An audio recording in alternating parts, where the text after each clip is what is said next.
Yo guys, magandang good day. Papunta nga pala kami Bicol ngayon. Siguro mga 1 AM, pumunta na kami papuntang sakayan ng bus papuntang Bicol. At badly, inabutan na nga tayo ng umaga dito at napakasakit sa mata. At sa kasamaang palad, ang nakuha nga namin bus ay ordinary lang. At ang sabi nga dun sa may bilihan ng ticket, sold out ng araw yung aircon na bus. At wala na kaming no choice, kaya nag-ordinary na lang kami. At finally, sa loob ng 14 na oras ay nakarating na kami dito sa Bicol. At nakakatawa nga lang dito kasi yung court dito katabi lang ng dagat. At napapalibutan na rin ng mga bundok at sarap sa mata. Siguro yung estimated time departure namin dito ay nakarating kami ng mga 3 AM. At nakakatabangan ng puso dahil grabe yung pag-welcome ng mga tao dito. Dinala nila agad kami sa may mga ilog. Nandito nga pala kami sa bayan ng presentasyon at bumisita kami sa side ng pamilya ng partner ko. At bilang pag-welcome nila sa amin, dinala nila kami agad dito sa may ilog. At maya-maya na nga pala tayo magkwentuhan dahil i-enjoyin muna natin tong biyahe.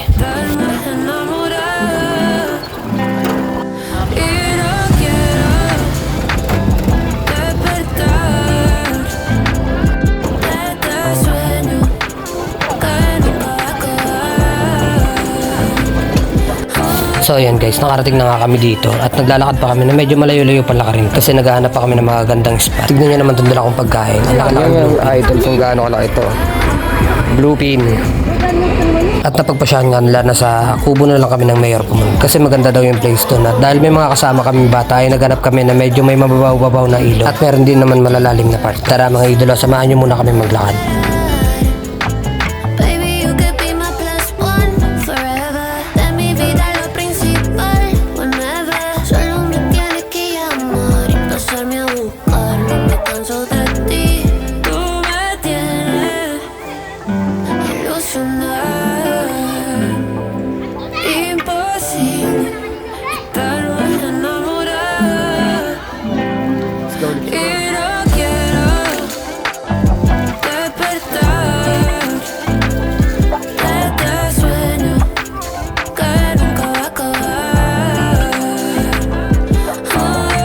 At yun, nakarating na nga tayo dito sa spot. At nagulat nga ako dito dahil sa mga nakita ko. Yung mga halaman dito na binibenta sa Manila. Ang tawag nga daw dito sa halaman na to ay bundok puso. Sa Manila daw, binibenta daw to sa mga public market. Pero dito daw sa Bicol, hindi daw to pinapansin dahil damo lang daw yan. So ayun guys, samahan nyo muna ako mag-enjoy at mag-relax.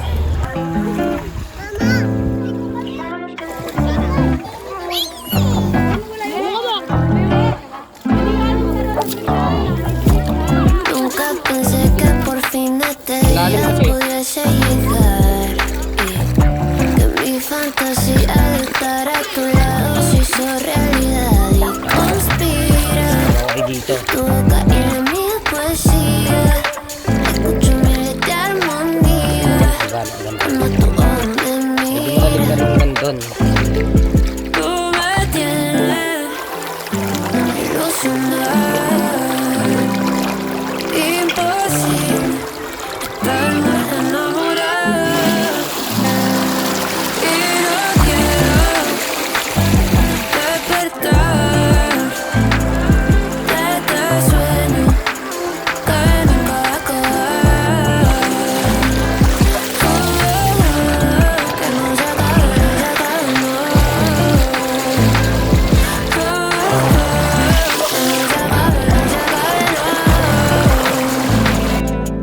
Ya ni yo me reconozco, mi single like Larita.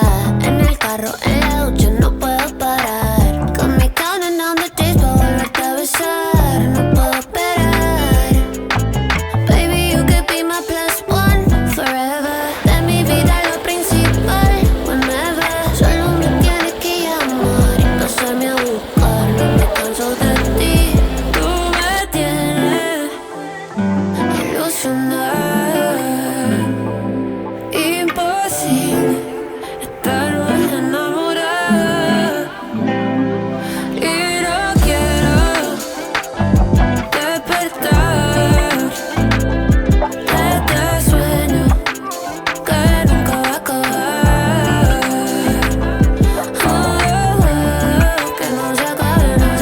No